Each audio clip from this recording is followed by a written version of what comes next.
नवमी के पावन महीना में माई खातिर एगो भजन कैसे कहे के बा भैया भाव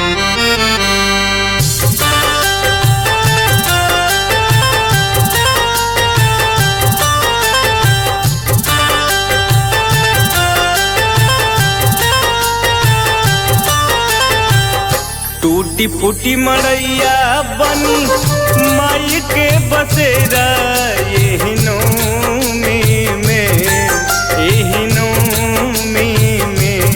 माई के करब से बकाई यही नौमी में माई के करब से बकाई यही नौमी में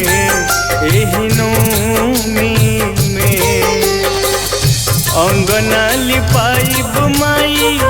चौकी बनवाई बेहनोमी में माई के करब से बकाई एहनोमी में माई के करब से बकाई एहनोमी में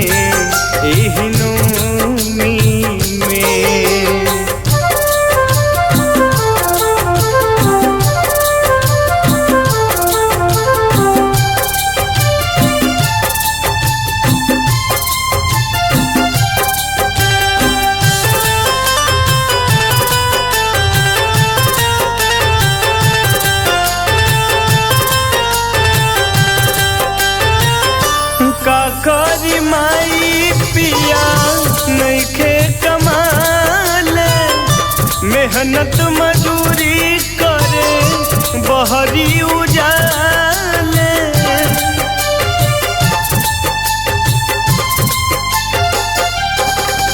हो काकरी माई पिया नइखे कमाल मेहनत मजूरी करके रोटियां कमाले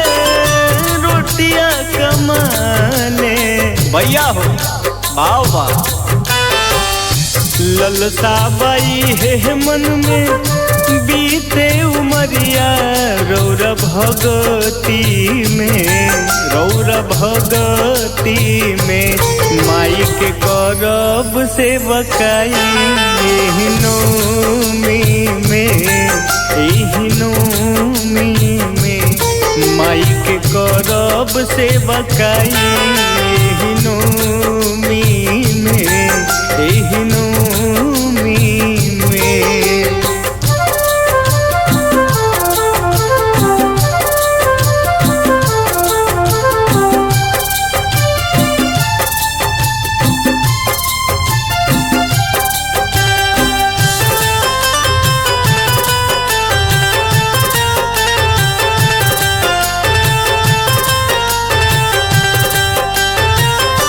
भक्ति में झूमे कैला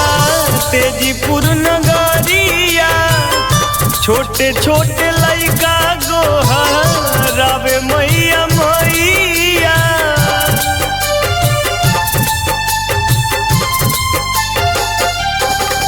हो भक्ति में झूमे बहुता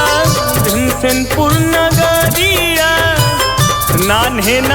लइका गोहा रावे मैया गो हरावे मैया भैया हो भाव बा सब मैयन के लाल के दे दया एहनोमी में पछड़ा गई मिसिर मनो एहनोमी में